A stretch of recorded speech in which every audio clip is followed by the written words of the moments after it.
राष्ट्रवादी पक्षात दोन गट पडल्यानंतर आता शिर्डीमध्ये राष्ट्रवादीच्या शरद पवार गटाचं 2 दिवसीय शिबिर उद्या आणि परवा होत आहे आणि या शिबिरासाठी शरद पवारांसह राज्यभरातील नेते, आमदार, खासदार यासह पदाधिकारी उपस्थित राहणार आहे। आता मी त्याच ठिकाणी आहे ज्या ठिकाणी हे शिबिर होत आहे। पालखी निवारा जे आहे त्या ठिकाणी या शिबिराचं आयोजन करण्यात आलेलं आहे। उद्या होणाऱ्या या शिबिराची तयारी आता अंतिम टप्प्यात आलेली आहे।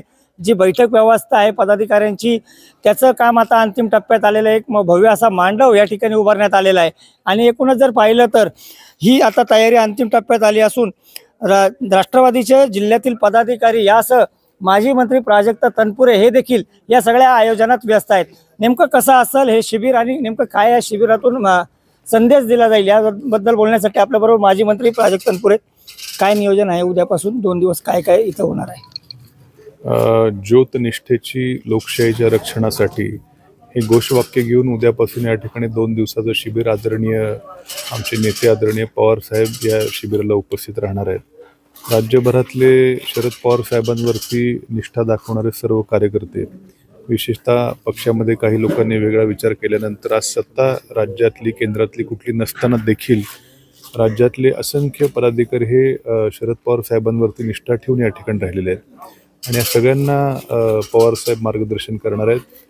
अजूनही काही वक्ते, मान्यवर वक्ते येणार आहेत, त्यांचं देखील मार्गदर्शन या सर्वांना होणार आहे आणि मला खात्री आहे की या 2 दिवसाच्या शिबिरामधनं पवार साहेबांवरती प्रेम करणारे सर्व कार्यकर्ते, पदाधिकारी एक मोठी ऊर्जा घेऊन आपापल्या मतदारसंघात परततील आणि लोकसभेच्या लढाईसाठी देखील सज्ज होतील।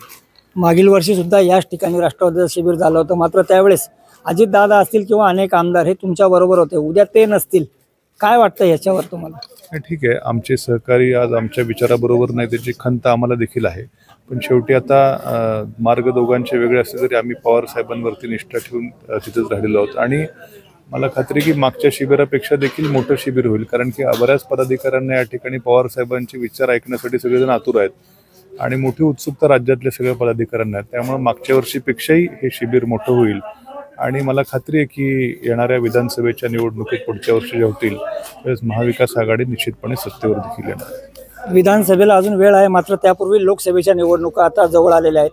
अशा स्थितीत नगर दक्षिणमधून तुमच्या नावाची सुद्धा आता चर्चा सुरू झाली आहे की लोकसभेची उमेदवारी तुम्ही घ्यावी, तुमची काय इच्छा आहे?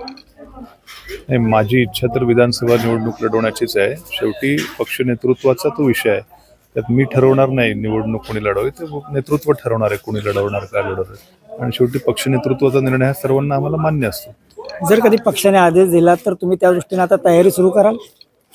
आदेश दिला तर शेवटी आदेश शिरसावंदे असतो, पण त्याला काही विषय नाही, आदेशाला आम्ही कोणी नाकारू शकत नाही। काय साईबाबांनी जगाला श्रद्धा आणि सबुरीचा संदेश दिला, या शिबिरातून आता तुम्ही कोणावर श्रद्धा ठेवायची आणि कोणाला सबुरीचा संदेश द्यायचा असा संदेश तुम्हाला वाटतं या शिबिरातून जाईल?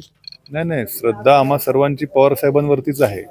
पवार साहेबांवरची श्रद्धा आम्ही कुठे ढळू दिलेली नाहीये, त्यामुळं उद्या सत्ता असो नसो आम्ही आमची श्रद्धा, आमचा देव एकच आहे, आम्ही देव बदललेलं त्या ठिकाणी नाहीये आणि हीच सर्व इथं जे उपस्थित राहणार आहे या सर्वांची श्रद्धा आदरणीय पवार साहेबांवरतीच आहे आणि राहणार देखील आहे। निश्चितच पाहिलं तर या शिर्डीतूनच साईबाबांनी श्रद्धा आणि सबुरीचा संदेश दिला आणि हे उद्या जे शिबिर होतंय यात सुद्धा आमची श्रद्धा ही शरद पवार साहेबांवरच आहे। त्यामुळे आता उद्या होणाऱ्या या शिबिरातून शरद पवार आपल्या पदाधिकाऱ्यांना काय संदेश देतात हा खूप महत्त्वाचा असेल आणि हा संदेश घेऊनच आगामी लोकसभा आणि विधानसभा निवडणुकांचं रणशिंग एक प्रकारे शिर्डीतून फुंकलं जाईल यात शंका नाही। नितीन ओझा, एबीपी माझा, शिर्डी। एबीपी माझा, उघडा डोळे बघा नीट।